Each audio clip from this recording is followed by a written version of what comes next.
મિત્રો, શું તમને ક્યારેય એવું લાગે છે કે તમારા પગમાં જાણે કોઈએ ભારે પથ્થર બાંધી દીધા હોય?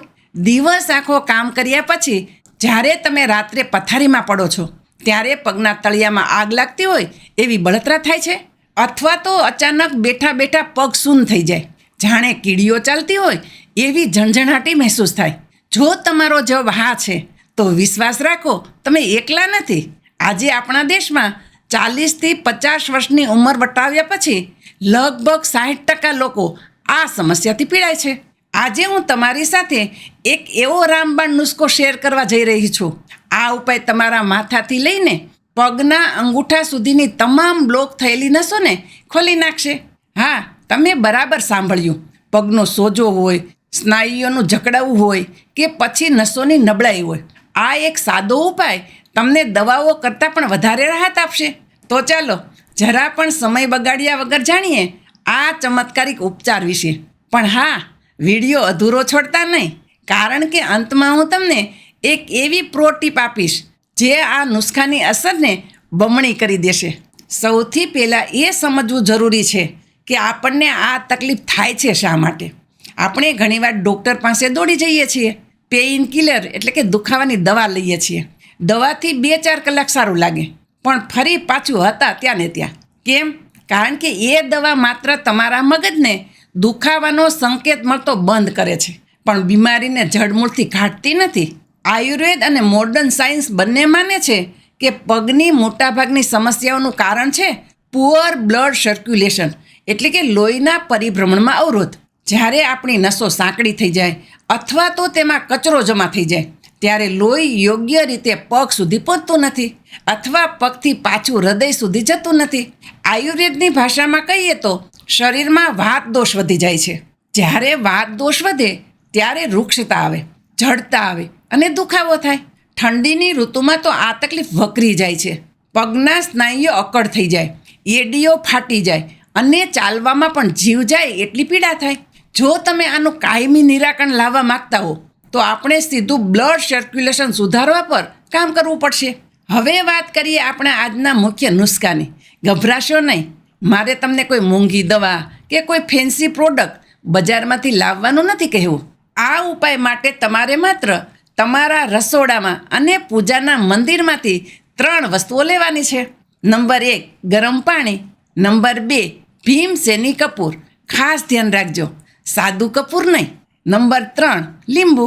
આ સાંભળવામાં સાવ સામાન્ય લાગે છે, પણ જ્યારે આ 3 વસ્તુઓ ભેગી થાય છે ત્યારે તે શરીર પર જે કેમિકલ રિએક્શન કરે છે તે અદ્ભુત છે. તૈયારી કેવી રીતે કરવી? સૌથી પહેલાં એક ટબ લ્યો જેમાં તમારા બંને પગ આરામથી ડૂબી શકે. તેમાં 3થી 4 લીટર જેટલું પાણી લ્યો. પાણી કેટલું ગરમ હોવું જોઈએ? જેટલું તમે સહન કરી શકો. બહુ ઉકળતું પણ નહીં કે ચામડી દાઝી જાય, અને સાવ નવશેકું પણ નહીં. તમને પગમાં ગરમાવો મહેસૂસ થવો જોઈએ, જેને આપણે ગુજરાતીમાં શેક કહીએ છીએ. હવે આ પાણીમાં તમારે ઉમેરવાનું છે 1 થી 2 ટુકડા ભીમસેની કપૂર. અહીંયા એક વાત ખાસ નોંધી લેજો બહેનો અને ભાઈઓ, આપણે આરતીમાં વાપરીએ છીએ તે ગોળ ટીકડીવાળું કપૂર નથી વાપરવાનું. આપણે શુદ્ધ ભીમસેની કપૂર લેવાનું છે, જે સ્ફટિક જેવું દેખાય છે. આ કપૂર એન્ટી ઇન્ફ્લેમેટરી ગુણોથી ભરપૂર હોય છે અને ચામડીના છિદ્રો ખોલવામાં ખૂબ મદદ કરે છે. કપૂરને હાથથી મસળીને અથવા ખાંડીને પાવડર કરીને પાણીમાં નાખો. ત્રીજી વસ્તુ છે અડધું લીંબુ. લીંબુનો રસ પાણીમાં નીચોવી દો. લીંબુમાં રહેલું વિટામિન સી અને એન્ટીઓક્સિડન્ટ્સ પગની ત્વચાને ડિટોક્સ કરે છે અને થાક ઉતારવામાં મદદ કરે છે. પાણી તૈયાર છે. હવે એક આરામદાયક ખુરશી પર બેસો, મોબાઈલ ફોન સાઈડમાં મૂકી દો, મનને શાંત કરો અને તમારા બંને પગ આ ટબમાં બોળી દો. તમારે 10થી 15 મિનિટ સુધી આમ જ બેસી રહેવાનું છે. જ્યારે તમે આ ગરમ પાણીમાં પગ બોળશો ત્યારે શું થશે? સમજો વિજ્ઞાન.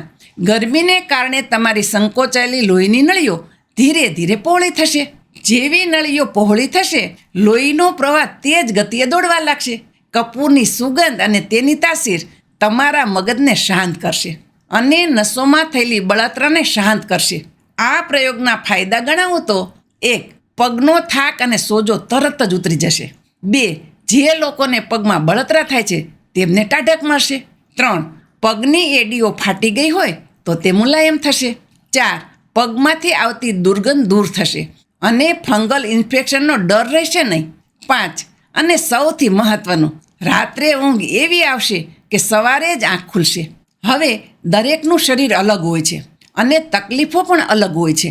તો આ બેઝિક નુસ્ખાને આપણે તમારી તકલીફ મુજબ કસ્ટમાઇઝ એટલે કે ફેરફાર કરી શકીએ છીએ. તકલીફ નંબર 1, સાયટિકા, ગોઠણનો દુખાવો કે નસોનું ખેંચાવું. જો તમને સાયટિકાની તકલીફ છે કે વારંવાર નસો ચડી જાય છે તો આ પાણીમાં તમારે 1 ચમચી એપ્સમ સોલ્ટ એટલે કે મેગ્નેશિયમ સલ્ફેટ ઉમેરવું જોઈએ. જો એપ્સમ સોલ્ટ ન મળે તો ચિંતા ના કરતા, આપણું દેશી સિંધાલું મીઠું અને 1 મુઠ્ઠી અજમો પાણીમાં ઉકાળીને તે પાણી ટબમાં ઉમેરી દેવું. અજમો અને સિંધાલું વાયુનાશક છે, તે દુખાવાને ખેંચી કાઢશે. તકલીફ નંબર 2, ડાયાબિટીક ન્યુરોપેથી અથવા અતિશય બળતરા. જેમને ડાયાબિટીસ છે અને પગના તળિયામાં સતત સોય ભોકાતી હોય તેવું લાગે છે, તેમણે આ પાણીમાં 2 ઢાંકણા સફરજનનો સિરકો એટલે કે એપલ સાઇડર વિનેગર અથવા સાદો સફેદ સિરકો ઉમેરવો જોઈએ. આનાથી ચેતાતંત્રને ખૂબ આરામ મળે છે. યાદ રાખજો, આ વધારાની વસ્તુ ઓપ્શનલ છે. જો કશું જ ન હોય તો માત્ર ગરમ પાણી, કપૂર અને લીંબુ પણ પૂરતા છે. મિત્રો, આગળ હું તમને એક એવી પ્રો ટીપ આપવાની છું જે આ નુસ્ખા પછી કરવી ખૂબ જરૂરી છે. પણ એ પહેલાં એક નાનકડી વાત.